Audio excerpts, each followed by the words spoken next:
In the 17, making that Oldsmobile really wind. He's being chased by Barry Andrews on 74. The 57 driver, nope, we don't know his name. He didn't come with our rundown this week, so next week, if we want to know who he is, somebody let him, because he is right now, even though he's going to lead a portion of the race.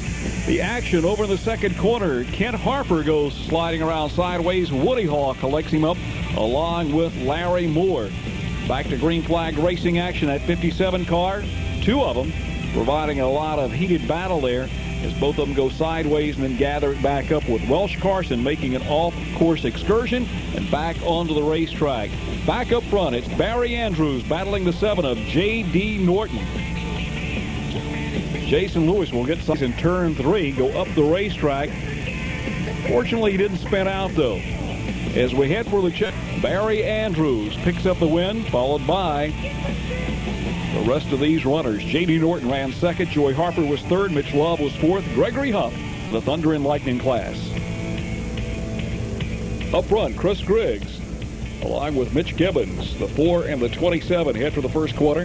The man in there first is Chris Griggs from the pole position. A little further back, there's plenty of action as Dunk Stroud feels the heat of two drivers. Roy Welch there, along with Harold Beasley. Now, Dunk will be able to kind of drive away, but damage to the right front corner. Dunk, the Chesterfield, South Carolina driver, looks it over and tells his crew what took place, but he wasn't able to continue. Jimmy Johnson, into the outside retaining wall. That had to hurt a little bit. Damaged his race car. He was sidelined for the evening. Chris Griggs back up front, battling with Mitch Gibbons, along with Mickey Barfield on the 29. They get close together. Some exciting racing taking place here. Keep your eye on the 4. Chris 4 loses the lead to Mitch Gibbons now. Always plenty of action in this class. Of course, a yellow flag had to come out, and this is for Donnie Hydrick from Kingstree, South Carolina. Spun around, collected a lot of dust on his race car. He was sidelined for the evening. Chris Griggs battling now with Harold Beasley through 3 and 4. These drivers put on quite a performance after Beasley had his problems earlier. Beasley goes to the high side and passes him. Then a little further back in the pack, there's more problems back there as the 29 car goes around. That is Mickey Barfield. Chasing the checkered flag, and back up front, Mitch Gibbons took the win, followed by Harold Beasley, Richard Kelly, Chris Griggs, and Scott McConnell in the Super Stock division.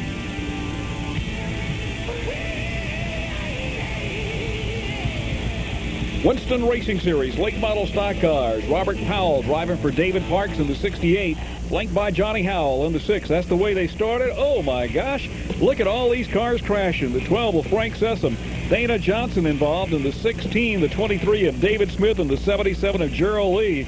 And the 16 goes back to the pits minus its rear bumper. Lots of damage, mostly body damage, to the Frank Sessom's car. There goes Gerald Lee on the hook. Safety car was used extensively for this Winston Racing Series late model stock car race, but Ron Barfield in the 40. He's hard on the charge to the inside of Johnny Howell. He moves to second place. And he's got his sight set on the leader, who is Robert Powell in the 68. Down the front straightaway, a major crash here. David Smith this time will go to the sideline in the 23 car with extensive damage. Race not over. We go back to green flag racing, and here front straightaway, Barfield on the inside of Robert Powell. This time he can't quite make the move because of the slow car to the inside, but then he makes the move going into turn 3 and gets by Robert Powell. Powell riding in second place, and the leader will be Ron Barfield. Ron had these comments. Ron, Robert Elliott, you got Robert Powell, you got Todd Kelly, Robert Elliott. I mean, there's a lot of good competition here, and it's hard to come here, and my hat's off to them. They've done a good job. Well, the race was over. It was Barfield first, Elliott, Kelly third, Jamie Lee fourth. Closest racing of the year was experienced there. Let's take a look at the highlights and the results. I-95 Raceway, now called Florence Motor Speedway. Up front, Michael Watts along with Steve Evans in the early going, and the man that jumped out to the front, Michael Watts. But keep your eye on the 54 car, Helen Welch, down to the bottom of the racetrack, but he gets tagged by the 31 of Robbie Harper driving Joey's car. Both of those guys go round and round. The lady driver is now the leader, and that is Helen Welch. She is up front, but up through the pack comes Bubba Bailey on the 98 car. He's down on the inside, and look who is also looming right in there, the 31 car of Robbie Harper. Bubba Bailey goes to the bottom of the racetrack and fans the skirt on the 54 car. He will take the checkered flag as he battles with Robbie Harper right down to the wire. Keep your eye on these two drivers, as Harper on the outside has to get off the racetrack, tries to get himself a little bit of racing room, but Bubba will hold him out to the outside. Gets a little loose. Like we told you, it was Bubba Bailey taking the checkered flag in the Charger division. A good run for Bubba. There's your top 5. 4th was Pete Freeman. 5th was Danny Gilbert.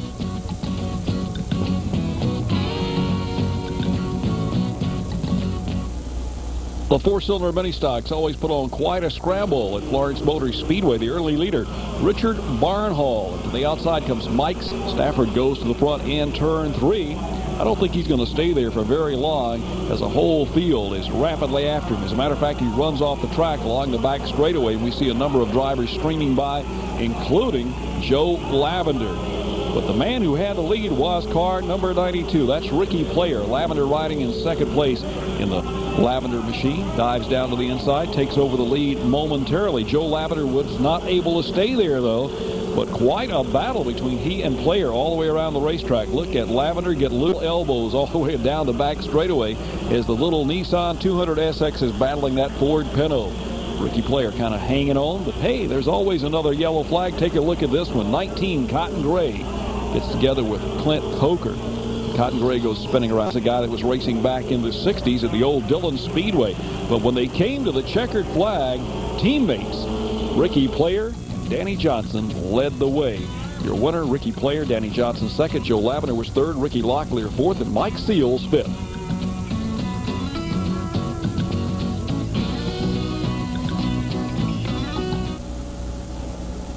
Thunder and lightning racing at Florence Motor Speedway. The man on the pole, Trey Hall, takes an early lead, but right behind him is Barry Andrews. This will be one exciting race before the evening is over, as Barry Andrews dives down to the inside of Trey Hall. Now he'll take the lead. Old J.D. Norton with his hands full coming up on the back of the 57 car. Meanwhile, Joey Harper dove down to the inside to go to third place. But J.D. Andrews tags the back of the 57 car, goes high on the racetrack. Everybody goes streaming by. He showers sparks from behind that car. And over in 3 and 4, Larry Moore and Greg Huff get together to bring out the yellow flag, bunching up the field once again for a shootout. The shootout will be between Barry Andrews and Joey Harper. Now Harper down to the inside. They get abreast of each other. They're side by side. This is what you call wheel-to-wheel, hub-to-hub racing on a Friday night. Florence Motor Speedway across the stripe. Too close to call that lap. Next lap, we see Andrews on the high side of the racetrack. Harper on the inside protecting the line. Harper right down there at the bottom, still fighting off Andrews, as Andrews will ride to the high side of the racetrack. Now Andrews plays cat and mouse with Harper. Draws right up behind him now. They dive into turn number 3. He gives him a little bump. Dives down low on the racetrack.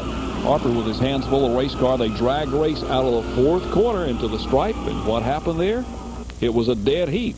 Let's take a look at an instant replay right now so we can determine who the winner was. And you can tell it was Joey Harper. Yeah, well, we was racing hard. Went down in the turn here when he got ahead of me. Went down and my car pushed up a little bit. Had a little push. He got ahead of me. We raced a few more laps. We got down to the last lap.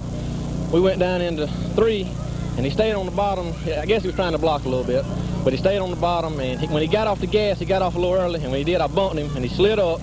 We gassed up off of 4, and somebody had dropped oil in the race. And when he did, I gassed up, and I broke the traction a little bit.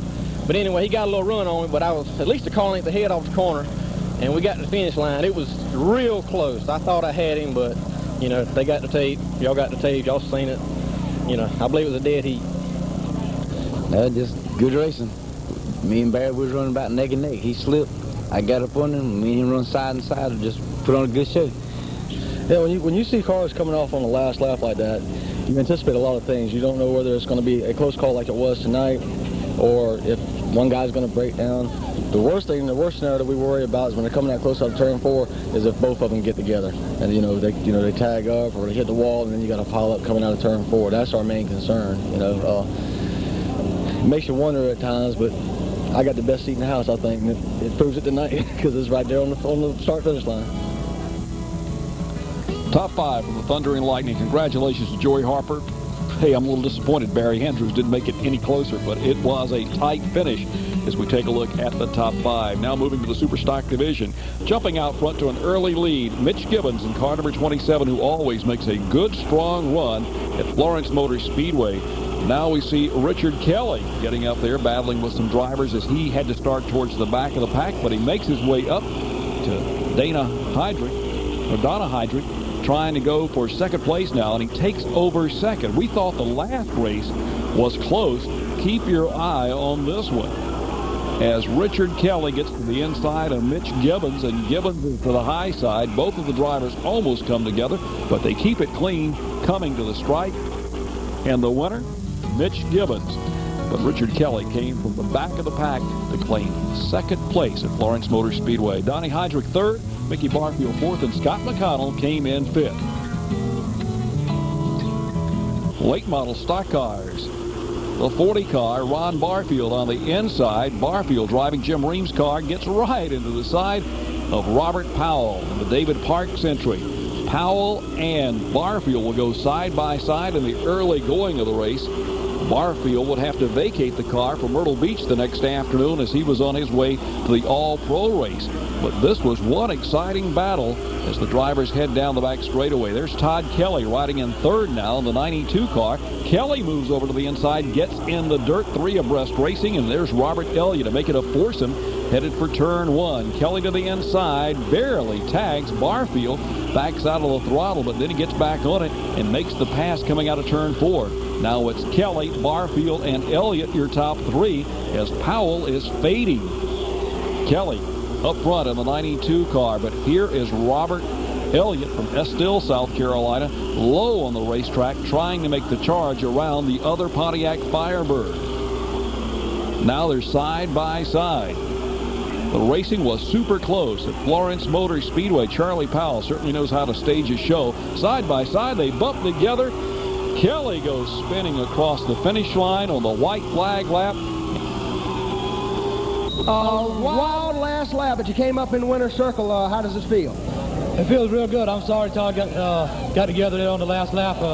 We got together earlier one time, and I don't know, just hard racing. I figured I had the outside, and I didn't come down or nothing. I just stayed on the outside, and I figured if I could pass him on the outside, it must be my race. And then we got together a little earlier in the race, maybe 6 laps to go, and I was on the inside and it kind of bumped him, and then he started to pull it down at the bottom to kind of like hold off for 3 laps. And anyway, we won it on the outside, and I hope he's all right, but it was a tough race. You tried him on the inside for several laps. You finally switched to the outside. Which was the better groove around the racetrack for you? The inside is definitely the best place for me, but I just couldn't get there tonight. His car was good and it was on the bottom, and my car got in better, but I didn't want to spin him out going in. I didn't want to run over him going in, and we just didn't. And it was a good race, I think. I hope everybody likes it. I hear a few boos up there, but that's all right. I guess that's all part of the race. Todd Kelly. Todd, a great race. You had a wonderful car, great handling. Something to miss on the last lap. What was your viewpoint? I don't know. We slowed up a little bit. I think Robert Elliott had caught up with us, but we was running better than we've run the last 2 or 3 weeks, and everything was working real good. I guess it's just good, close, hard racing. It seems like this year you've changed over to the Ronnie Powell Motorsports. Can you tell us, now that your looks finally seem to be turning around, the team's coming together, can we look for more exciting racings out of you? Oh, yeah, I think we finally got it all worked out now, and we're going to probably be a contender to win a good bit of races here. Todd Kelly had to be disappointed. There's your top 5 finish. Barfield ran second, Johnny Howell third, Jamie Lee fourth, Scott McConnell fifth. When we come back, we'll be taking a look at all the action from Myrtle Beach Speedway. Come back, we'll be talking to him, plus we'll be showing you other exciting action from around the area.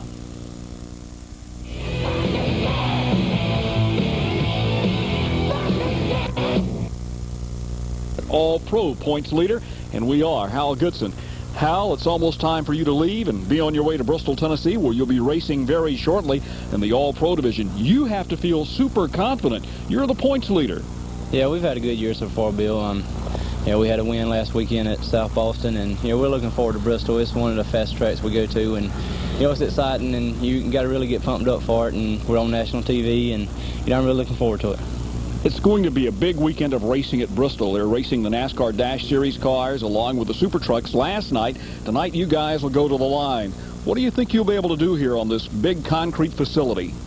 Well, we kind of had a bad run last year. We blew a motor in practice and had to switch cars, and then we ended up changing motors, and they made us go to the back because we switched cars after we changed motors. So it was one of those races, and we got in a crash there about 10 in and tore the front end off, but we finished the race. I think we finished like 13th or something, a few laps down, but we're going to have a lot better run this time around. What do you think about the racetrack? It's fast, but it's also a racetrack. You've got to maintain control over your race car. Yeah, it's just, it's real fast. It's real quick. It's probably one of the quickest tracks we go to, that in Winchester, Indiana. And I run good up at Winchester, and it's basically a high bank track just like Bristol. Things happen so fast, and it's so hard to get these cars stopped because you're running so fast, and they got us on a restrictor plate and a big spoiler, and it's a lot different, but the way we've been going this year, we just keep doing what we're doing, and I hope we're going to win this thing.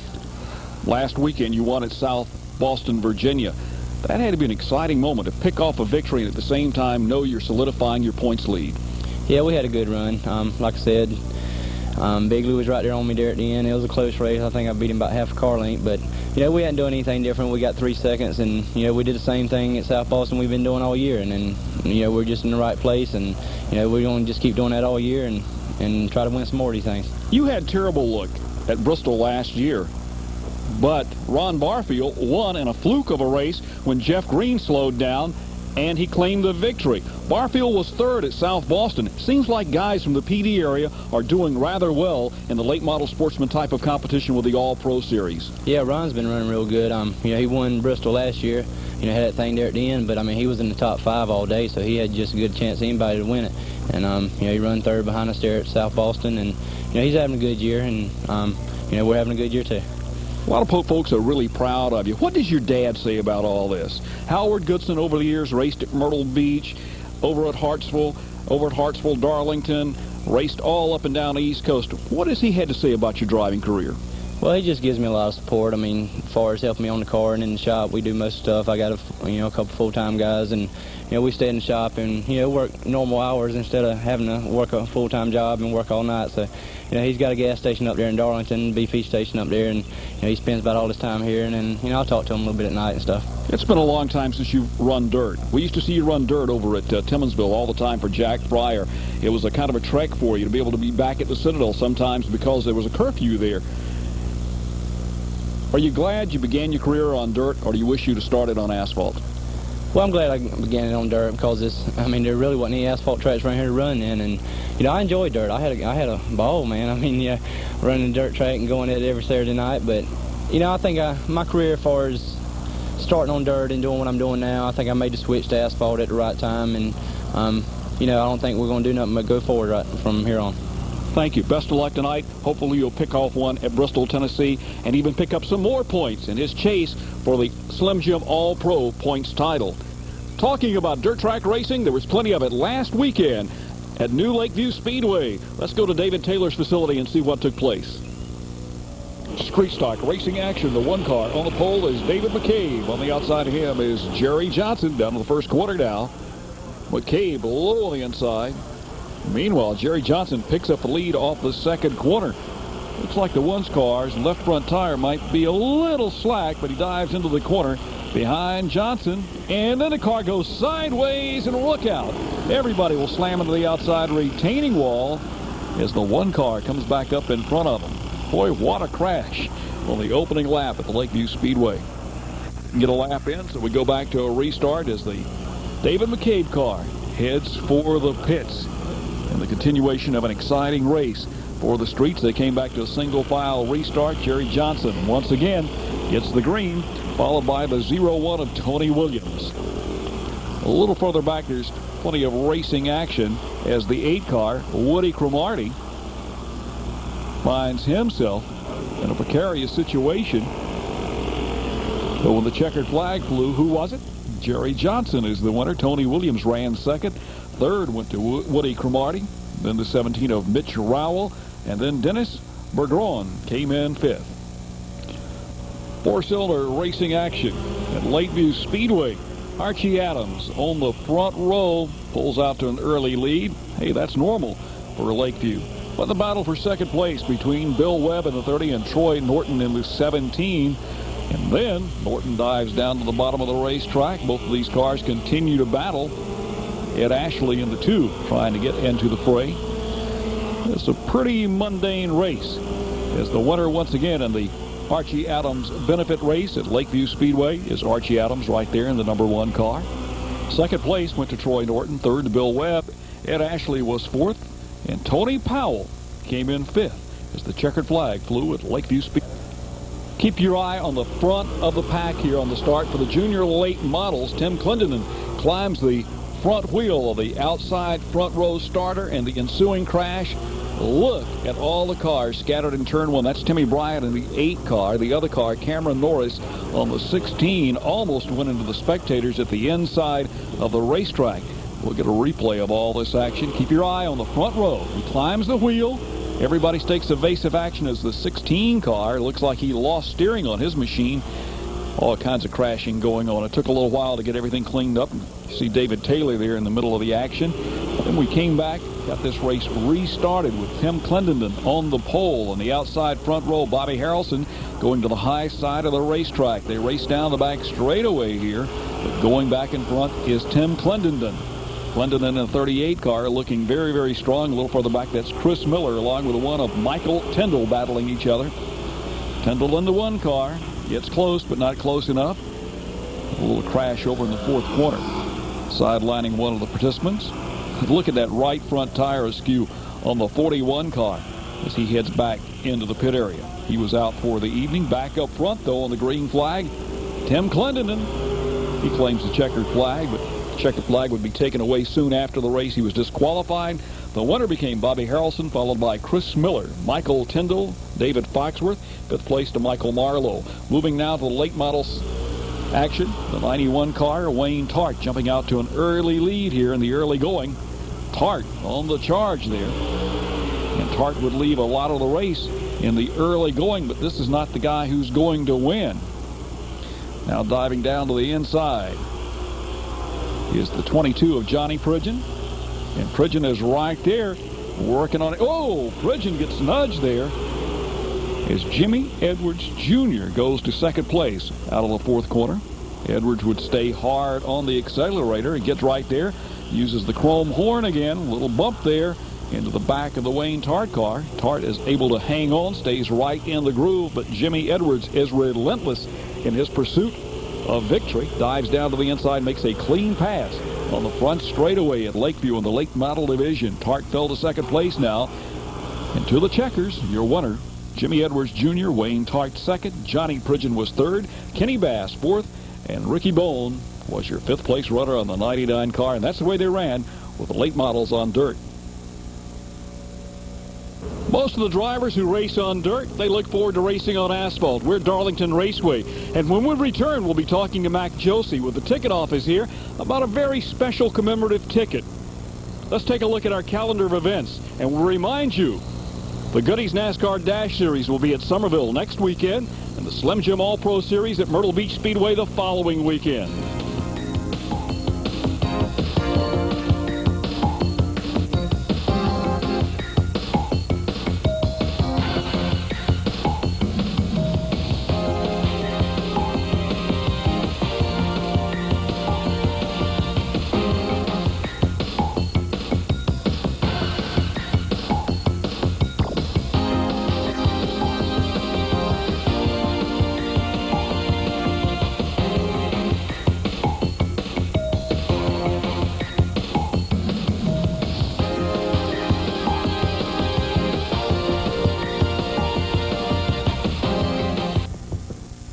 From the dirt and the humble beginnings of stock car racing to the big super speedways, especially here at Darlington, where September the 3rd, he'll be running the Mountain Dew Southern 500.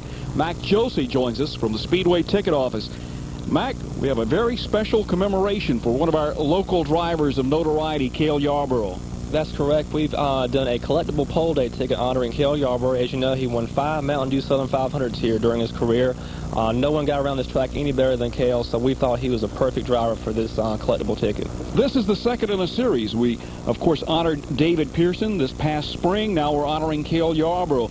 Cale, of course, started his career here at Darlington, 1957, 44th on the grid, 42nd in the finishing order for a young driver who crawled under the fence, and Johnny Bruner, old-time NASCAR official, actually ejected during the race. That's correct. Cale, he's a living legend. He grew up from humble beginnings. He reached superstardom here in NASCAR, and he's just a great guy, great driver. A little bit about the ticket. You buy the ticket, you also get a discount for the Saturday race. If you buy the Saturday reserve ticket as well as a Friday collectible ticket, we'll give you $5 off. Okay, how many of these tickets are we actually printing and will be distributed to the general public? There's only 5,000 of these, so they truly will become a collectible. Cale Yarborough, a very special honoree who was inducted into the National Motorsports Press Association Hall of Fame a couple of years ago. For me, 1957 was my first race here at Darlington Raceway, and I still love it just as much as the first day I came. With all the racing action at Florence Motor Speedway, here are the highlights from last weekend.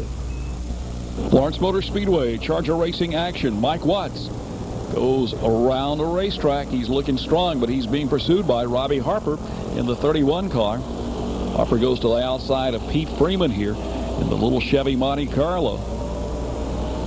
Harper likes winning at Florence Motor Speedway. Comes up to challenge Mike Watts out of the fourth corner here. Watts in the little red Camaro leads him back to the stripe. But Harper pulls it right down to the bottom of the racetrack, but he can't quite make the move now. But out of turn 4, starts making the charge, runs up on slow traffic. Still, he's held at second place, but finally, coming out of the fourth corner, he's able to draw up to the rear quarter panel and beats him down to turn 1 to go in front of Mike Watts here to take over the lead. Robbie Harper was on his way to victory lane. Picks up the checkered flag at Florence Motor Speedway. Second went to Mike Watts. Third to Pete Freeman. Fourth to lady driver Helen Welsh. Fifth to Johnny Wampel. Mark Deering along with Ray Gettings on the front row. That's the 25 of Deering. The 89 and Gettings. Mike Seals in the yellow car takes the lead out of the fourth quarter.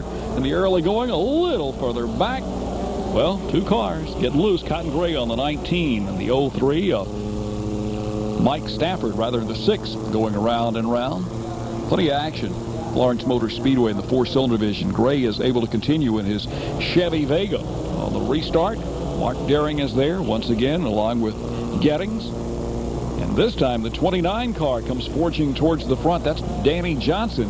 Seals right behind him, but Seals has got problems on the bright yellow machine as he wavers all over the racetrack and dives down to the inside of Mark Deering to go to second place. Keep your eye on that 03 of Cecil Cooper. He's strong tonight, but bounces into the rear of the 57 car driven by Danny Lane. Danny goes round and round as we see Joe Lavender and everybody take evasive action in the fourth quarter. And Lavender's on the charge, and a little later it's Danny Lane along with Cecil Cooper going around again. This time Cecil gets the bad egg. Whoop, down at the other end of the racetrack. They get together once again, but this time Danny Lane says it's not over. Puts his car in gear. They're hung together momentarily. Now he gets it fired up. Keep your eye on him. He swings the car around, pulls it over. A little confrontation gets him a black flag now, and he was put to the pits.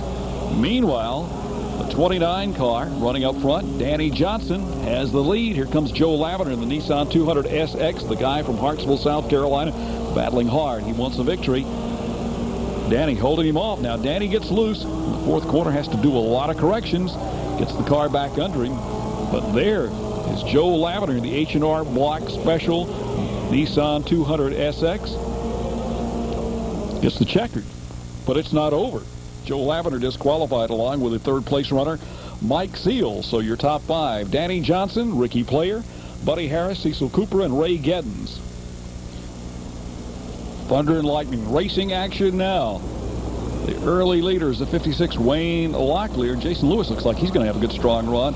In the 9 car, down to the bottom of the racetrack and looking strong is Trey Hall as he gets beside Jason Lewis as they chase Wayne Locklear. They'll get together right here. And Jason Lewis loses a lot of traction. He goes to the outside of the racetrack and loses positions to Hall and Barry Andrews. Meanwhile, Locklear is now having to battle Andrews for the victory. Side by side and wheel to wheel through turns 3 and 4. Locklear starts to lose the rear end out from beneath the car as Trey Hall comes up on him. They find some traffic going into the first quarter, and the man that takes the lead is Barry Andrews, and he claimed the checkered flag. Well, you know, last week, like I said, a real close finish. You know, it was a tough loss, but felt like my car was fast. Come back this week, I made a few changes. Had to start deep back in the field. I believe I started 10th. You know, I worked my way through the traffic. Wayne Locklear, he gave me a good close race. You know, he didn't race me dirty. And, you know, come out on top. What more can I say? Second through fifth, Wayne Locklear, Trey Hall, Joey Harper, and Jason Lewis. That's the way they ran as we move now to the Superstock racing action. The 10 car, Marshall Jones got an early lead there as we see Richard Kelly in the 24 battling the 4 car of Chris Griggs. Kelly down at the bottom of the racetrack, 3 abreast into the third corner. Meanwhile, Griggs looks like he's headed for a good run. Down at the bottom of the racetrack is Richard Kelly. Kelly right there dragging along Donnie Heydrich from Kingstree, South Carolina. And Heydrich could make it look close.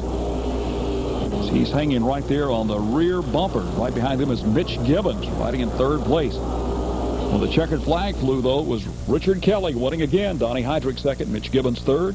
Chris Griggs came in fourth, and Dunk Stroud was fifth.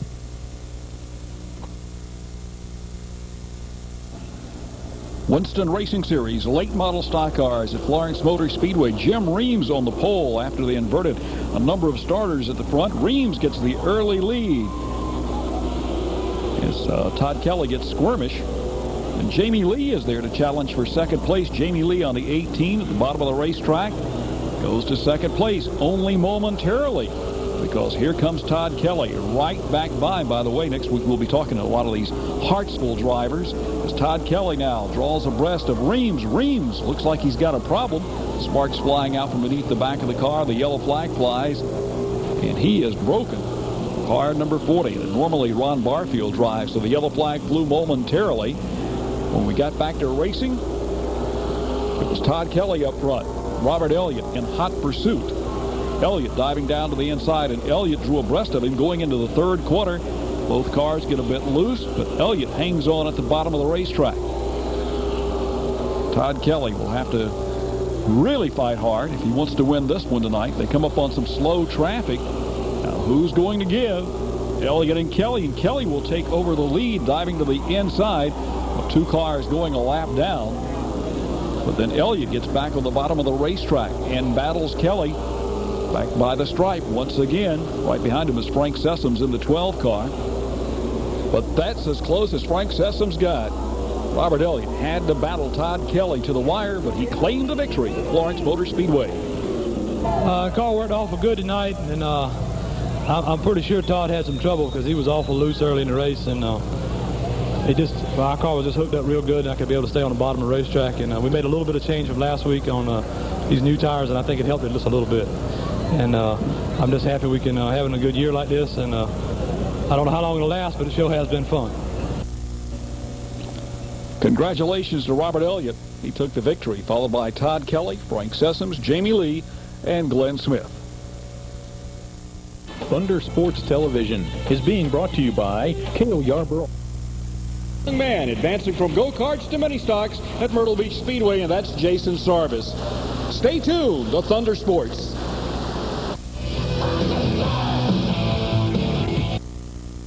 Friday night, let's take a look at the highlight. Charger racing action. Last Friday night saw Steve Evans along with J.D. Norton up front, but the early action, the yellow flag came out when Johnny Wampel in the 57 lost his right rear tire on his Chevy Nova. He gets hauled back into the pits, but the green flag flies once again. And who's up front but the 11 of Steve Evans. Evans looked like he might be headed towards victory lane.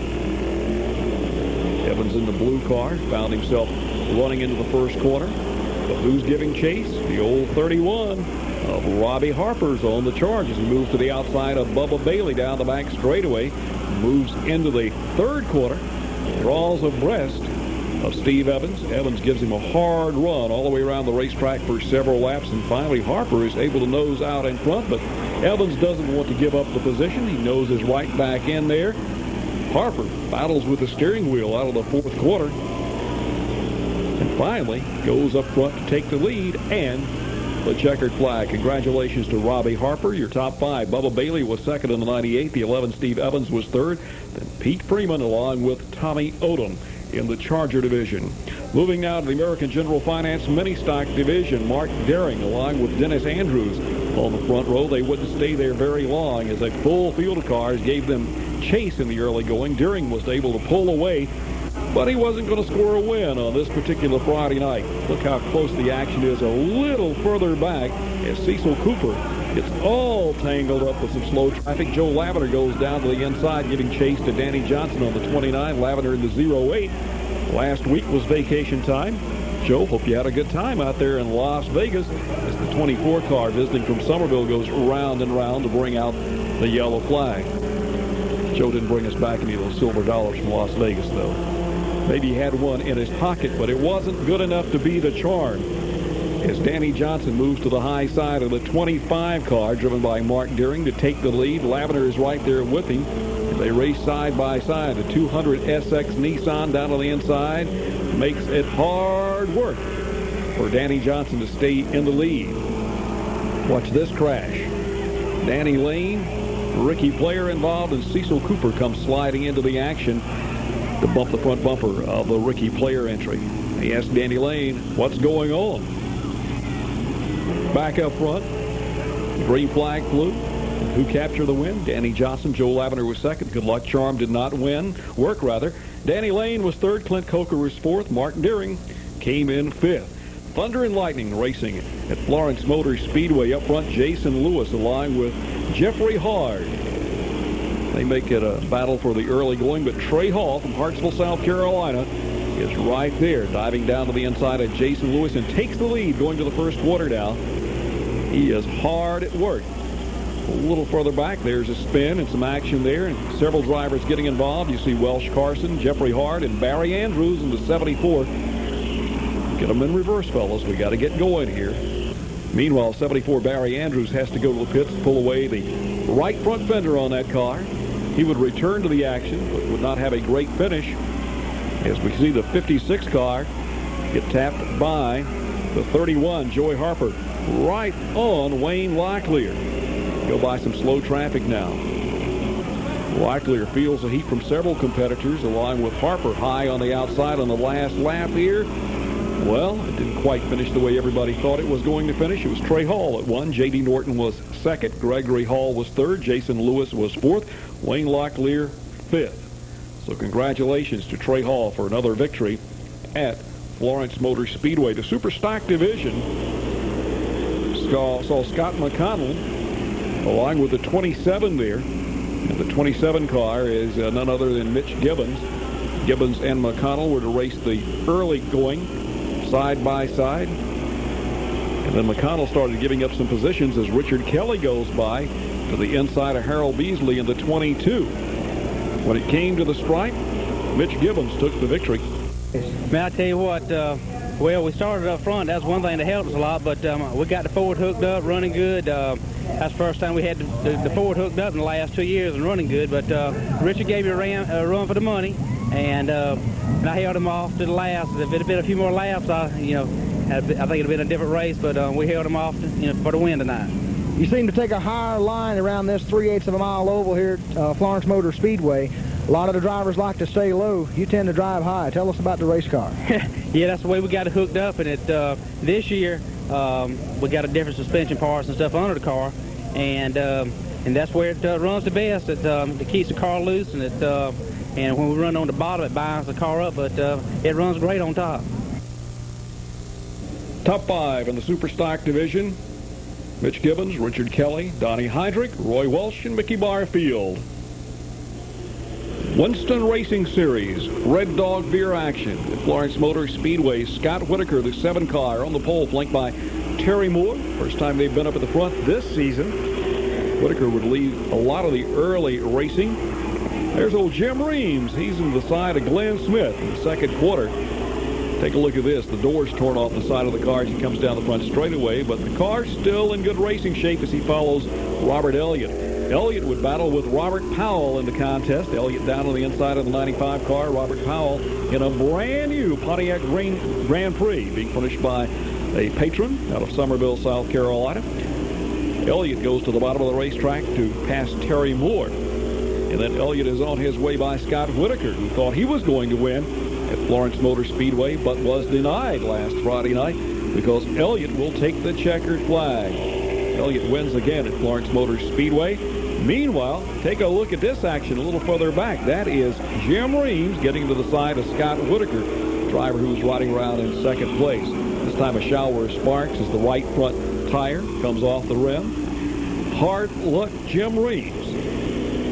The man that normally drives his car was up at Bristol last weekend racing in the All-Pro race. Of course, we're talking about Ron Barfield. We told you this man would claim the victory, and he did. Robert Elliott won. Second place went to Scott Whitaker. Terry Moore was third. Glenn Smith fifth. Fourth, Jamie Lee was fifth at Florence Motor Speedway in Winston Racing Series action. There's always plenty of motorsports activity in the PD area. Next weekend, the Slim Jim All-Pro Series will be at Myrtle Beach Speedway. Tonight, Charlie Powell, Summerville Speedway, Hoping Goodies NASCAR Dash Series Husqvarna 100. Lakeview Speedway, they're off tonight. Next weekend, plenty of action returns to Lakeview Speedway, as well as a big fireworks show at the Florence Motor Speedway. Take a look at the entire calendar here on Thunder Sports.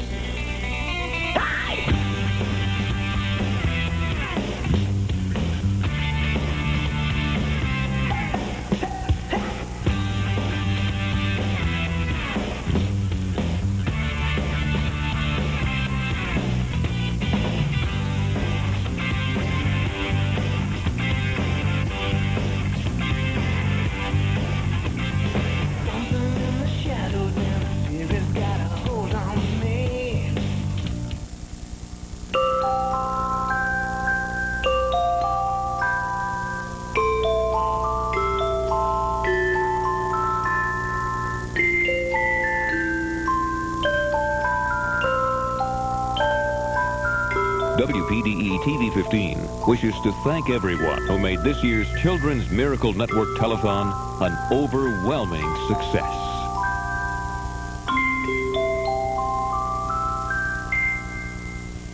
International Education Forum brings students from over 50 countries around the world to your door. You may ask, what can we expect if we decide to host an IEF student? The answer is to expect great things. Your expanded horizons and the lifelong friendships you'll make with students and families of foreign countries are only the beginning of the gratifying rewards. Enrich your family and community. Call now to select your student.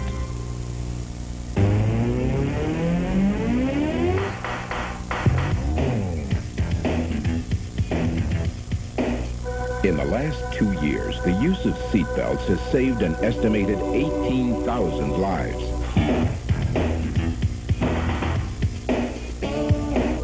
If buckling up can save so many lives on the road, imagine what it can do on the water. Boat smart. Buckle up. It can save your life. I'm Nancy Reagan. Alzheimer's disease can change your life. It changed mine. Millions live with this illness every day, both victims and their families. The Alzheimer's Association and the National Institute on Aging are committed to help. If someone you love is suffering, please call the Alzheimer's Association. You're not alone.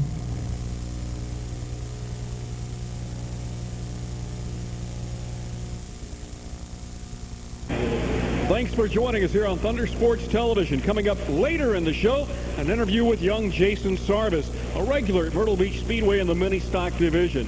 Right now, let's take a look at the action on dirt from last weekend at the Lakeview Speedway.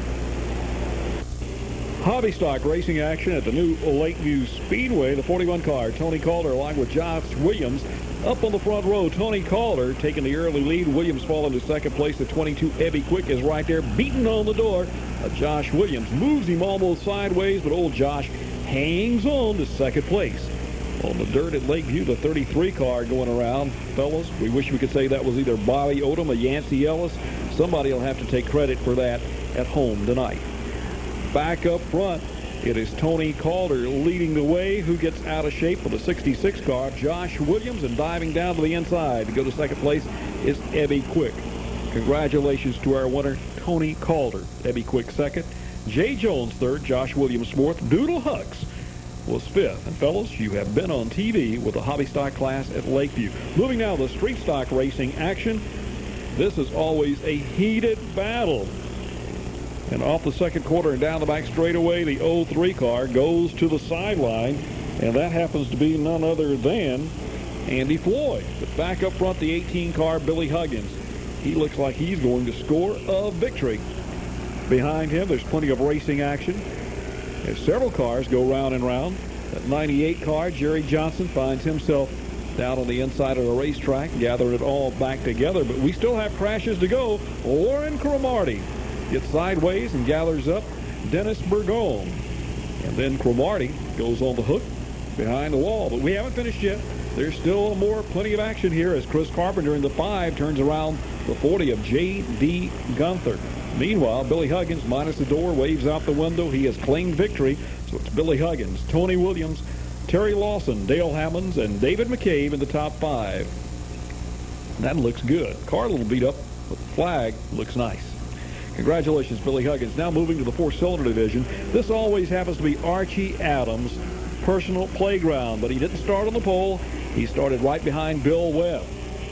Archie has to battle hard, but it won't take him long before he gets in front, even though that time around Bill Webb held him off. Once again, here's Archie Adams Jr. charged down the back straightaway. What does he do? Well, he pretty well passed him clean. So Archie Adams claims the checkered flag. Bill Webb was second. Third went to Jimmy Ray. Chris Poole was fourth. Ken Freeman came in fifth. Junior late model racing action. Chris Miller, Michael Tyndall up front for this one. This always is an exciting show with the new Lakeview Speedway. David Foxworth starts feeling the heat from Michael Tyndall in the early going. Tyndall goes by. And Tyndall is on his way to the front now as he goes to the inside of Chris Miller to take over first place. Tyndall would lead from this point on, but meanwhile, car number 3, Dale Earnhardt. No, sorry, folks. That is Timmy Tyner in the 3 car going round and round. But the winner is Michael Tyndall, followed by Chris Miller, David Foxworth, Michael Marlowe, and Divine Ellis. Late model racing action with Perry Hamilton and Darren Griffin on the front row here. Keep your eyes on this racing action. Hamilton feels the heat of Johnny Pridgeon as he gets shoved off the second quarter and down the back straightaway. Darren Griffin, he's on cruise control right now because all the action will take place behind him. Hank Edwards of the 66 starts putting the heat on Johnny Pridgeon. Pridgeon up and out of the groove. Several cars go by. Pridgeon trying to gather it back up. Meanwhile, the 44 car goes around and round. That's Timmy Neighbors. May have seen him race the Sportsman division. He's out of Bun Level, North Carolina, racing at Lakeview. First time on dirt this season. Johnny Pridgeon finally gets another one of the Edwards guys up and out of the groove, but keep your eye on this. Oh, that was hard as Ricky Bone went into the back of Hank Edwards. Take a look at it again. Hard lick. Left front tire leaves the Ricky Bone car. Meanwhile, continuing with problems there as Porky Edwards goes off the back straightaway. Race still not over. Lakeview puts on quite a show when you go over there and buy a ticket. Darren Griffin took the victory. Perry Hamilton was second. Ed Gibbons was third. Johnny Pridgeon fourth. Wayne Tart was fifth. And that's the racing at the Lakeview Speedway on dirt. Many race drivers' career starts in go-karts. That's where Jason Sarvis started. Jason, from go-karts to racing at Myrtle Beach Speedway, all in a short period of time. What have you learned so far? Well, I've learned that it's a big difference with the suspension and everything. You know, with go-karts, it's a little more stiff and a little bit smaller. You got a lot more weight to deal with, and I think we're adapting pretty good to it. There wasn't much visibility racing go-karts, but now everybody's talking about you racing a mini stock car. What do your friends have to say about you racing at Myrtle Beach? Well, it's not that much different. I got a lot more help, a lot more of my friends more involved now. It seems, you know, a bigger scale to them. You've run second now 3 times, very close to being a winner on at least 3 occasions. When do you think you'll score your first victory? Well, I don't know. Keep knocking on the door. Maybe it'll open up for us, you know, pretty soon. Where do you want to go in racing? What's your goal? My goal is kind of stay around here at the local track and get the feel of it. Maybe get we need a pretty big sponsor, you know. That's kind of what I'm looking for, and move up the ladder. Where do you want to go? As high as I can go. You have any aspirations, maybe racing a late model stock car, Busch or Winston Cup? I'm looking forward to racing a late model stock around here, and then I'd like to go to Busch cars if the money's right. Jason Sarvis, a young man on his way up. He ran second last Saturday night at Myrtle Beach Speedway. Let's take a look at the highlights at the action down at the Sun Fun City. Street Stock A, the guys that have won races at Myrtle Beach Speedway are all in this class. And it's Johnny Warren in the 98, flanked by Dean Cumbie in the early going over the .538 mile oval at Myrtle Beach Speedway. Johnny Warren, the early leader in the competition. Brent Brinson applying the heat down at the bottom of the racetrack, but lurking further behind after having started at the back and now moving towards the front by Brent Brinson is Chucky Hucks. Chucky Hucks on the move, goes by Brinson, then he pulls in front of Johnny Warren in the Ford Granada, and Chucky Hucks is on his way to claiming another victory at Myrtle Beach Speedway. Checkered flag flies. Your top 5 would be Chucky Hucks, Johnny Warren, Randall Roberts, Brent Brinson, Dean Cumbie. Moving now to our next division as we bring them out, and on the racetrack is the mini stocks. Jason Sarvis on the outside of the front row. On the inside is Tony Cox, Lindbergh Smith in the 15, and the 0 car is the old timer, and that happens to be Dub Fulford. Somebody oiling down the track and fogging for mosquitoes as the little mini stocker heads for the sidelines. Back up front, who is it? Dub Fulford along with Jason Sarvis, who we interviewed earlier on our show. Sarvis looking for a win, almost gets caught up as Fulford goes sideways in the second corner, and Sarvis is right there, but Sarvis falls behind when the checkered flag flies on the next lap by, and he will be second behind Dub Fulford. Tony Cox will end up third. But there's the checkered flag. Finishing 4th and 5th, Mike Nelson, along with John Wadzinski, as you see the top 5 here at Myrtle Beach Speedway. Sam Colgate managed a 6th place finish. Moving now to what we call Street Stock B, Rick Coleman, along with another driver getting involved in an early altercation. That's Eric Joyner on the 46. Joyner falls back, but then gathers back up momentum to go back by the number 2 car of Coleman. Meanwhile, the man that takes the lead is Walter Singleton, and he's got a good-looking car that he's put together this past winter, and he takes the checkered flag. So congratulations to Walter Singleton. Louis Lewis Sr. was 2nd, Rick Coleman was 3rd, Eric Joyner was 4th, Jimmy Nesbitt was 5th. Charger racing action. Ron Miller jumps out to an early lead. Miller in the Fowler Motors sponsored Camaro.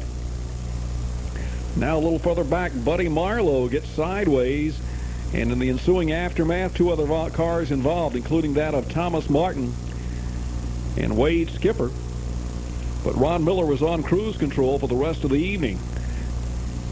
Jimmy Warren tried to get close, but couldn't do much with him. Meanwhile, Greg Hardy in the 11 car gives a shove to another competitor down the front straightaway, Billy Corey. And then he goes to the inside of Dale Trevathan on the back straightaway, but Trevathan is able to hold him off. At the checkered flag, it was Ron Miller as the winner, followed by Jimmy Warren, Justin Alford, Greg Hardy, and Dale Trevathan. Moving now to late model stock car racing action. On the front row is Sean Graham, and right behind him is Dale Earnhardt Jr. A little further back here is Don Smith racing with Kevin Prince and Ray Mason. Don Smith in the only Dodge in the field, the 74 car, to the inside of Ray Mason in the no rules entry, 04.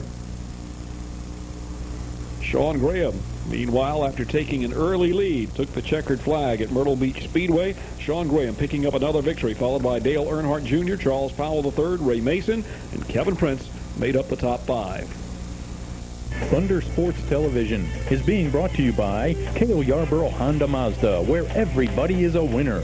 By Woody Cycle Shop and Myrtle Beach Suzuki, your authorized Suzuki dealers in the PD and Grand Strand. And by Fourth Turn, your official NASCAR merchandise store with 4 locations along the Grand Strand to serve you. Want to really turn heads this summer? Start with Sun-In or new Sun-In for men. Natural-looking highlights you control. New conditioners for a silkier shine. See what we mean? Sun-In, highlights that get you noticed. What sunblock do I trust? Oh, I trust Bullfrog. Bullfrog stays on all day. One application in and out of the water. If Bullfrog is tough enough for surfers, then it is tough enough for my girls. As a waterproof sunblock, I'd say Bullfrog is the ultimate. Nothing in life is guaranteed. Nothing except Ed's high temperature forecast. We call it the 4-degree guarantee. Each night Ed correctly predicts the high temperature, we'll add $100 to the jackpot and give away a cool t-shirt. If he misses, one lucky viewer wins the cash. Just send your name, address, and phone number and watch Ed's weather forecast weeknights at 6. Because in life, so try a sure bet. Ed's 4-degree guarantee, only on 15 News. Kick back, unwind, relax, and grab a beverage. Here's what's coming up this week on Cornerstone Video.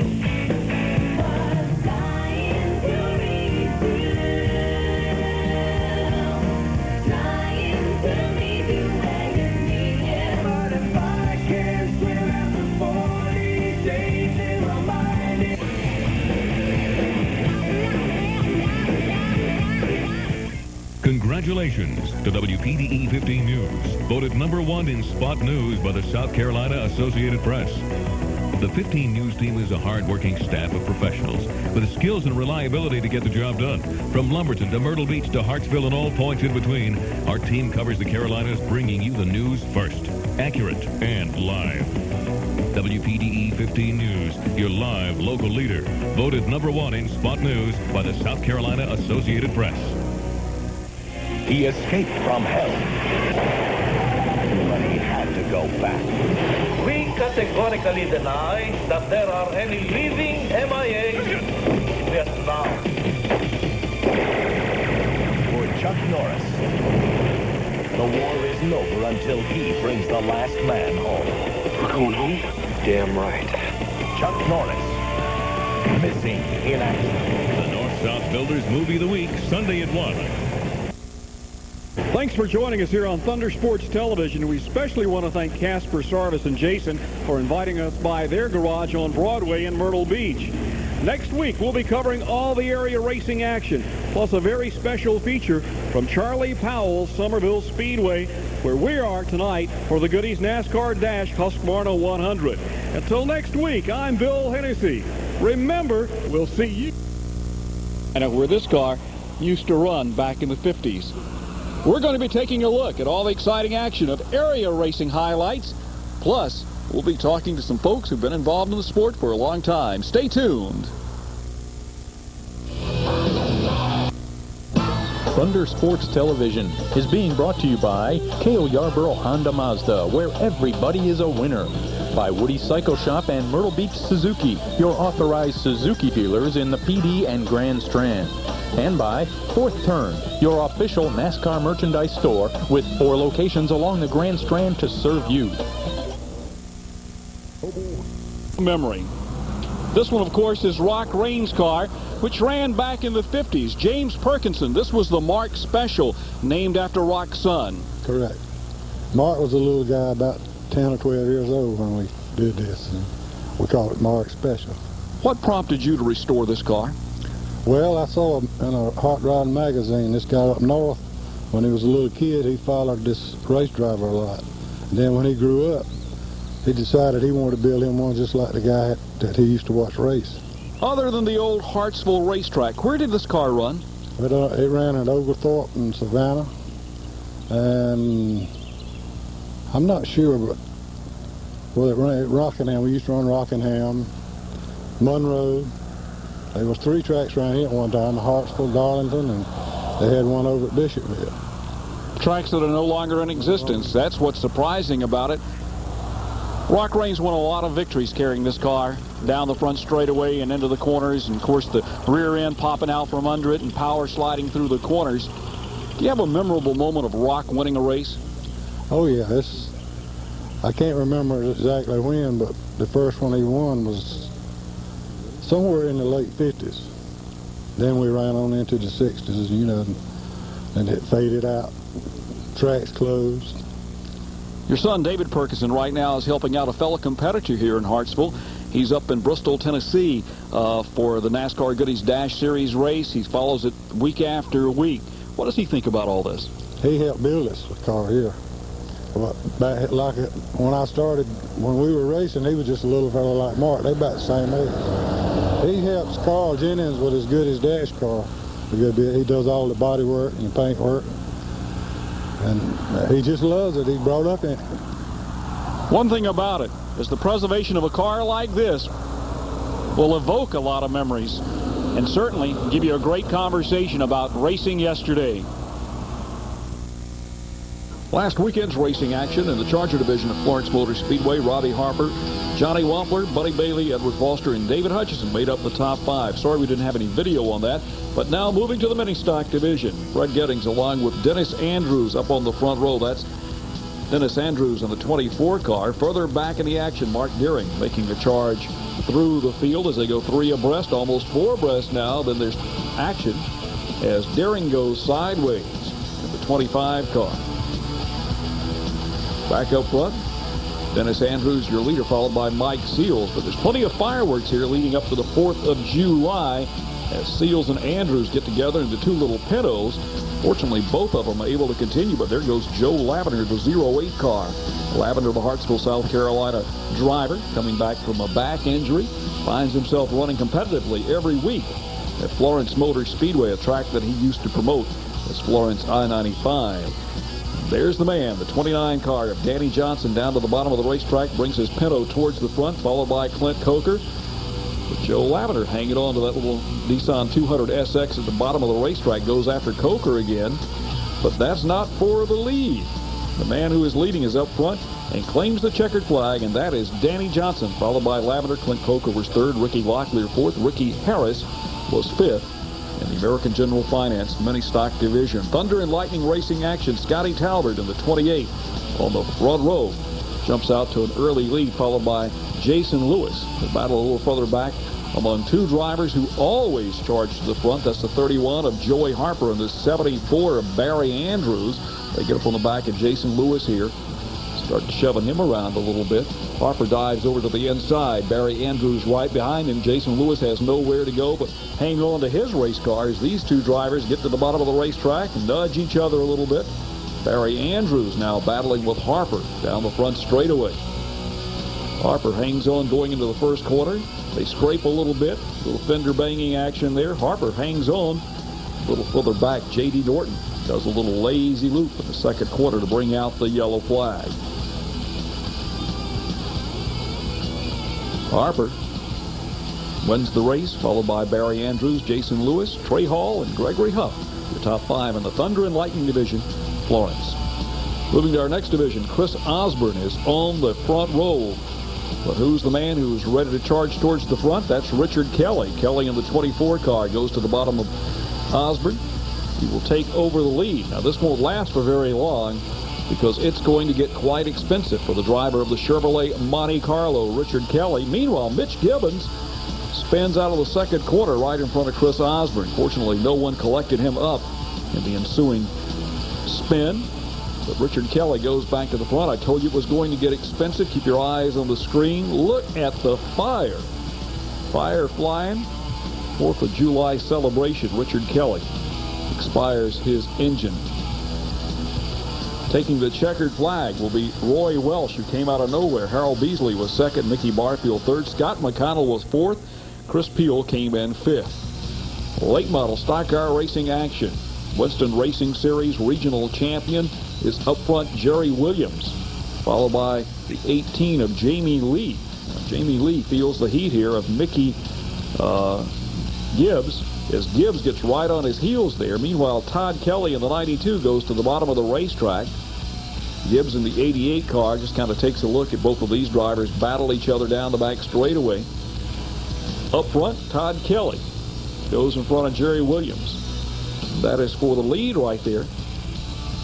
And Kelly continues to lead most of the distance here with Jerry Williams hanging right in there behind him. A little further back, Robert Elliott's moving through the pack. He goes by Mickey Gibbs now. Moves into third place at the stripe. Gibbs will fight him hard for the position, but Elliott will hang on at this juncture of the race. Moves into the back of the Gibbs car, the 22, Jerry Williams. He spins out.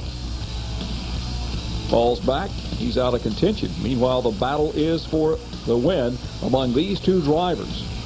Elliott, along with Todd Kelly. Well, we're interviewing people from Hartsville, so it's appropriate that Todd Kelly win the Red Dog race, Florence Motor Speedway. There's the rest of the top 5.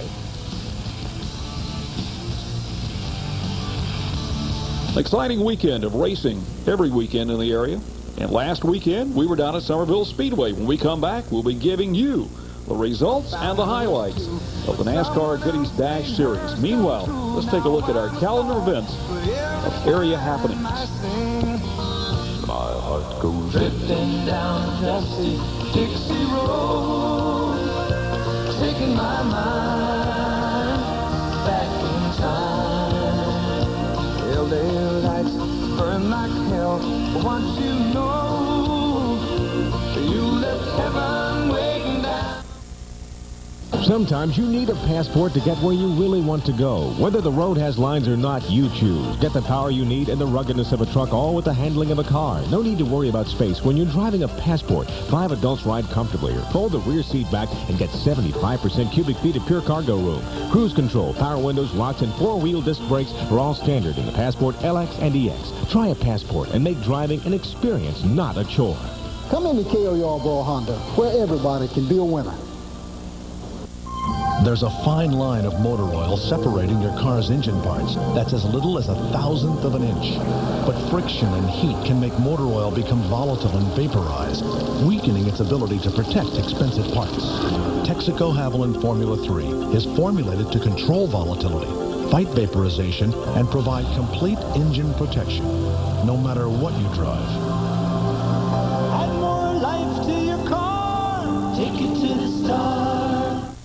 NASCAR fans are breaking loose in the fourth turn for the finest in Winston Cup collectibles and souvenirs. Fourth Turn has the latest in apparel and accessories for your favorite driver or auto manufacturer. If you're a race fan or crazy about cars, Fourth Turn is the area's ultimate motorsports specialty shop. Before you hit the road or track, race into Fourth Turn and be the leader of the pack. Fourth Turn, with locations in Briarcliff Mall, Myrtle Square Mall, Barefoot Landing, and coming soon to Broadway at the Beach. Hi, I'm Spencer Christian of ABC's Good Morning America. And I'm TV15 meteorologist Ed Piotrowski. Join us weekday mornings and weekday evenings at 6 and 11 for the latest weather information. Now, Ed lives and works right here in the Grand Strand, providing you with up-to-the-minute local weather information. And, of course, Spencer will have the national weather outlook every morning on Good Morning America. Spencer Christian. And Ed how do you say your name? Piotrowski. That's easy for you to say. Join us weekday mornings and weekday evenings right here on WPDE TV 15. Well, Hartsville, South Carolina has always been a hotbed of racing, and Thunder Sports is in Hartsville this weekend. And with us, Woody Hall and his nephew, Todd Kelly. Woody Hall, you've been racing since how long? Back in the mid-70s, 77, I believe. That's when y'all first built a track known as the Hartsville-Darlington Dirt Track out by the drag strip. What made you decide to get off the street and go to the racetrack to go running? Less highway patrol down the track. We raced on the highway, but we took it to the track. And we always stayed with those after that. When you started racing and everything, and you had an Oldsmobile that was very similar to your street car, and you went to the racetrack, how did Todd Kelly get involved? He started with a Chevelle in the same class the year after. And he's pretty well stayed with Chevrolet ever since. In the late 70s, early 80s, you raced Hartsville, Darlington. You also raced the Sumter Speedway. Where did you get hurt, Woody? I turned over to Hartsville, Darlington. I went off the third turn. What actually happened that night? Can you recall? Yeah, I went over the bank and turned it end over end. It broke my neck and back. It's been a long time coming back, but we're still trying. This guy obviously loves racing about as good as anything in the world. And, of course, his nephew, Todd Kelly. You've been proud of him over the years, I know, because Todd has achieved track championship status, has run well in the Winston Racing Series. Yeah, he's achieved a lot, and he can still do better. He can move up, I believe. Todd, obviously, over the years, Woody has had a lot of advice for you. Can you recall any one thing that you thought was outstanding? Yeah, he always told me I ran too high on the racetrack. He was kind of second-guessing you. What do you think Woody would be had Woody not gotten hurt? Well, I don't know. We probably have team cars and still running strong and stuff like that. Because, you know, when we started off, we had 2 cars painted up the same, 17 Junior. That's where my number came from then. And just ran with him a long time ago. There's one person who's not with us here today that I certainly wish would have been here, and that was Woodrow Hall, your dad. Why does he like racing so much? I don't know, it reversed. I raced and he worked. Now he's into racing as much or more so than we are. He's got the drag strip out there and he spends a lot of time there. That's where he's at now. The whole family loves the sport. All the Halls, and of course the relatives, they like going out there. Trey Hall wasn't with us here today. We're in Hartsville, but I'll tell you one thing, when the green flag drops, there'll be one of these fellows out there going after a checkered flag. Chucky Hux of Conway took the lead on lap 18 and held off Johnny Warren of Socastee to win the 20-lap Street Stock A main event. Warren had led for the first 17 laps. Hux was carrying an extra 125 pounds of weight for winning so many races this year. Next week he'll go to 150 pounds and start at the rear of the field. Steve Jones of Myrtle Beach finished third, followed by Randall Roberts of Conway and Greg Todd of Myrtle Beach. In only his third race of the season, Walter Singleton of Conway won his second race in the 20-lap Street Stock B feature. Singleton now moves to the A division of Street Stock. He took the lead from Joe Griffin on lap 5. Griffin had to retire with mechanical woes and finished 10th. Louis Lewis Sr. of Supply, North Carolina, netted his second straight place finish. Jimmy Nesbitt of Andrews was 4th, and Paul Mitchell of Pawleys Island was 5th in Street Stock B racing action. Many stock racing saw Dub Fulford of Charlotte, North Carolina, lead from start to finish to win the 15-lap mini stock event. Tony Cox of Loris finished in the runner-up slot, right on Fulford's tail. Third place in the 21-car starting field went to Jason Sarvis of Myrtle Beach. Lindbergh Smith of Charlotte was 4th, followed by Randy Perez of Conway. All 5 cars were bumper to bumper at the finish. In the Charger division, the 25-lap race was delayed for some 5 minutes while the safety crew removed a kitty cat from the 4th turn. Then the fireworks began. Juan Miller of Conway won with a little help from his fellow drivers. Lap 21, Jimmy Warren of Socastee and Wade Skipper of Conway crashed, going for the lead. They had been running side by side for 5 laps. Both drivers were able to continue. Warren, under caution, came to the front of the pack and spun. But Ron Miller claimed the victory, followed by Kevin Barnhill, Thomas Martin, Billy Corey, and Buddy Marlowe. Late model stock car racing action. It was Charles Powell III of Monk's Corner who took the lead from Edward Jordan of Conway in the Kentucky Fried Chicken entry and went on to win the 100-lap late model stock car race last Saturday night at Myrtle Beach. Todd Kelly of Florence was second. Jordan finished third. Dale Earnhardt Jr. of Kannapolis salvaged 4th place as he fought his way back from the back of the pack in the 23-car field to finish 4th. Kevin Prince of Wilmington finished 5th. Carl Jennings has been a busy driver. We tried to catch up with him at Hartsville, but he had gone to Bristol, Tennessee. We finally caught up with him at the Goodies Dash race at Summerville, South Carolina. Carl, what is it that you like about the 4-cylinder division? I'm enjoying, all the other drivers and teams. We really enjoy racing with these guys, and it's a lot of fun going to all the different tracks that we travel to. You get to learn a lot. How did you develop an interest in the Dash Series? Well, we were racing some, short tracks around Florence at I-95 Speedway, and then I ran some SCCA races in a Toyota. And NASCAR racing seemed like really the way to go, and the 4-cylinder division looked like a great starting point. How hard is this division to run competitively in? It's a big step up. You have to dedicate a lot of time and effort to it to make the cars work, because you are traveling. I mean, basically it's not like going to your regular track every week, because you got to figure that travel day in, and you lose that day working on the car, and most of your help is volunteer. Who's some of the people that help you? We've got David Perkinson and Shag Wayne Gainey, Chris Shealy, Greg Hickey, Rob Lesser, and everybody's wives chips in, and we have a lot of fun. Got one boy that comes all the way from Atlanta, Mike Neely. Let's take a look at the Goodies NASCAR Dash Race, the Husqvarna 100 at Summerville Speedway. Front row, Mike Swaim Jr., flanked by Danny Bagwell. Bagwell leads the drag race to the first quarter in the early going. Dan Partis collects up the inside retaining wall between turns 3 and 4 to sideline the number 42 car. On the restart, Danny Bagwell was the leader, followed by David Hutto. Will Hobgood and Huffman get together. Hobgood escapes serious problems there. Meanwhile, Huffman gets his car refired, but loses a lot of track position. Back up front, it's Bagwell along with Hobgood, but the fireworks are just starting. Whoa! Bagwell gets tagged and goes sideways, crashes into the inside retaining wall as they try to miss the Chad Branham, number 50 there. Bagwell gets back underway. Mickey York and Scott Weaver. Keep your eye on the 2 car. Spins right out of the 4th quarter and into the inside retaining wall, ending his opportunity to win. Lyndon Amick gets caught up in turn 4 and goes spinning around. Amick would lose a lap under caution here.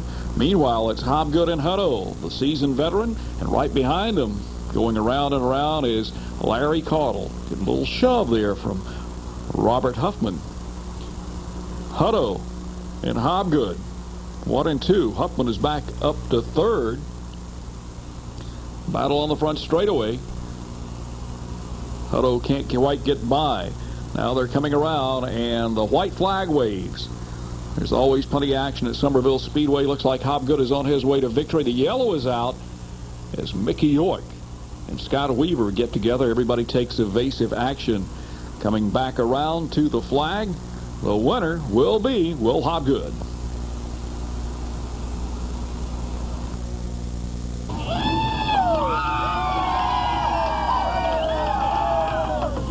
I'm telling you, it was tough. Our car was like it was on ice. First the car started out pushing, then it got bad, loose them last 25 laps.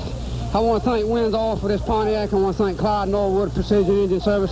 Hey, Karen, if you listening, gal, I'm talking to you now. And everybody, that's my crew, everybody, all these contingency sponsors back here help make this possible. I want to thank everybody. We're lucky tonight. I tell you, we're about to run out of race car at the end. Thunder Sports Television is being brought to you by Cale Yarborough Honda Mazda, where everybody is a winner. By Woody Cycle Shop and Myrtle Beach Suzuki, your authorized Suzuki dealers in the PD and Grand Strand. And by Fourth Turn, your official NASCAR merchandise store with 4 locations along the Grand Strand to serve you.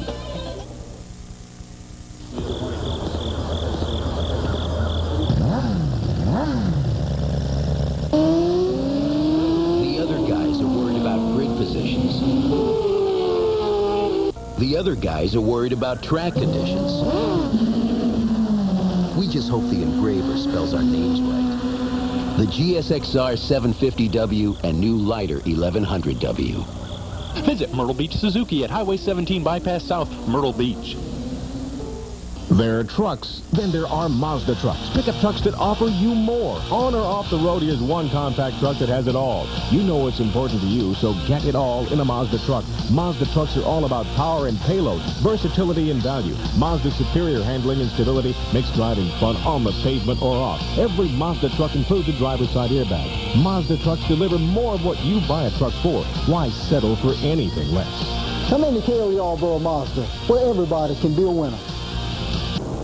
I see you got an air conditioner. Yep. Where'd you get it? Rex. You mean you went to Rex and bought an air conditioner? No, 2. Got one for the bedroom. Now, why would an Eskimo go to Rex and buy an air conditioner? Price? Right now, Rex has a great selection of air conditioners. But with our low prices, they're going fast. Hurry before the one you need is gone. But why in the world would an Eskimo need an air conditioner? Summer! Nothing in life is guaranteed.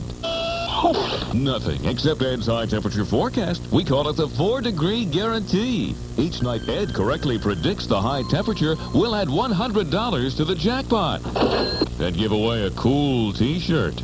If he misses, one lucky viewer wins the cash. Just send your name, address, and phone number and watch Ed's weather forecast weeknights at 6. Because in life, so try a sure bet. Ed's 4-degree guarantee, only on 15 News. I'm 15 meteorologist Ed Piotrowski. After years of studying tropical storms and hurricanes, I know the importance of being prepared. That's why WPDE TV 15 and these fine sponsors have put together this hurricane tracking chart, complete with a map so you can track approaching storms, plus valuable information for you and your family. To get your chart, go by one of our sponsor locations or the 15 studios. WPDE 15 News, keeping you informed of approaching storms. After all, that's what we're here for. A little earlier, we talked with a man that had a 37 Ford that Rock Range used to drive. Here's his son, who's been helping with a lot of drivers over the years out of Hartsville, South Carolina. And this is David Perkinson. David, ever since I can remember going to Hartsville Darlington Raceway for the first time, you've been hanging around race cars. Why is that? I just enjoy it, Bill. I started back in 1957, hanging around race cars with Eddie and Rock, and just been hanging around with everybody. I was with Joe Lavender and Joel Lavender over the years. I even helped maintain the tracks, the old Hartsville track and the old Hartsville Darlington track. You have a regular job outside of hanging around racetracks on Friday, Saturday, and Sunday. What's that? Well, right now I'm working for myself. I do auto body repair, painting mostly. I used to fight fire back about 15 years, I guess about 7 years ago now. I was in fire service about 20 years. I worked at Darlington Fire Safety. Darlington Raceway Fire Safety during race weekends over there. David, why do you like the sport so much? What makes you keep coming back? It's the fans and the drivers and everybody I mess with, and, you know, everybody has a good time. Y'all have a special event planned for Labor Day weekend to host many of the NASCAR Dash Series drivers. Could you tell us about it? Yes, we have a barbecue, JO Racing. We have a barbecue for all the NASCAR series, both Winston Cup and Busch and the Goodies Dash. And we try to give all the guys a good time to come down, barbecue, get a little publicity for them. What made y'all decide to do this? Because this is a big undertaking. It's grown and grown and grown. Well, we just figured it's time, you know, to help get a little more publicity for our Dash Series. And the car owner and, well, partners, they decided they want to do something for the series and all the guys that travel. One final question. Seems like everybody in Hartsville loves racing. Why is there so much interest in it at Hartsville, South Carolina? I guess because of Darlington. When they built Darlington back in the 50s, everybody started enjoying it. And plus, we had the old dirt track there in Darlington. Just seems like everybody and his brother wants to have a race car. Over the years, I've met a lot of drivers from the old Hartsville Darlington Raceway. We didn't get a chance to talk to them all today, especially Joe Lavender. I'd like to have an interview with him. But Joe Lavender at one time was promoting the old Hartsville Darlington Raceway along with Bobby Dempsey and Woodrow Hall, and they had a special event preceding a big race at Darlington. They had a special driver coming in by the name of Dale Earnhardt. Dale came in to drive a dirt track car that Tim Gordon had brought down. It rained out on that Saturday night. They rescheduled the race for Sunday afternoon. Dale was reluctant to come back. He did, but he flipped out of the ballpark out of turn 3 within the second lap. Totally unlike Dale Earnhardt to make a mistake driving a race car. Till next week, let's take a look at some of the fireworks here on Thunder Sports from Summerville Speedway.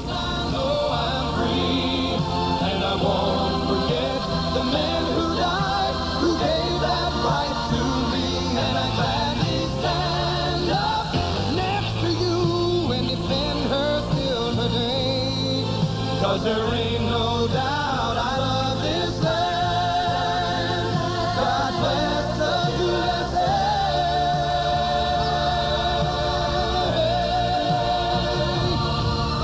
And I'm proud to be an American, where at least I know I'm free.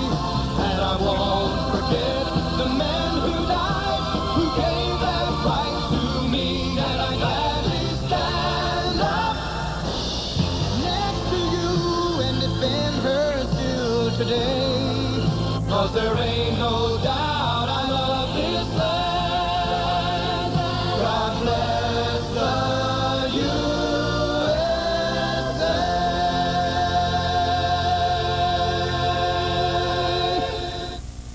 Listen as your day unfolds, challenge what the future holds, try and keep your head up to the sun. You gotta be cool, you gotta be calm, you gotta stay together. Watch Joan, Charlie, and Spencer weekday mornings at 7 on WPDE TV 15.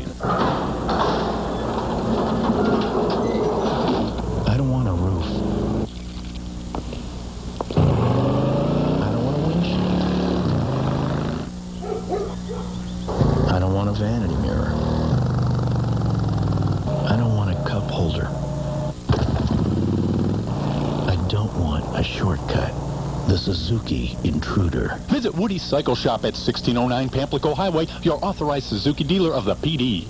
NASCAR fans are breaking loose in the fourth turn for the finest in Winston Cup collectibles and souvenirs. Fourth Turn has the latest in apparel and accessories for your favorite driver or auto manufacturer. If you're a race fan or crazy about cars, Fourth Turn is the area's ultimate motorsports specialty shop. Before you hit the road or track, race into Fourth Turn and be the leader of the pack. Fourth Turn, with locations in Briarcliff Mall, Myrtle Square Mall, Barefoot Landing, and coming soon to Broadway at the Beach. Ricky Lake, weekdays at 5 on WPDE TV 15.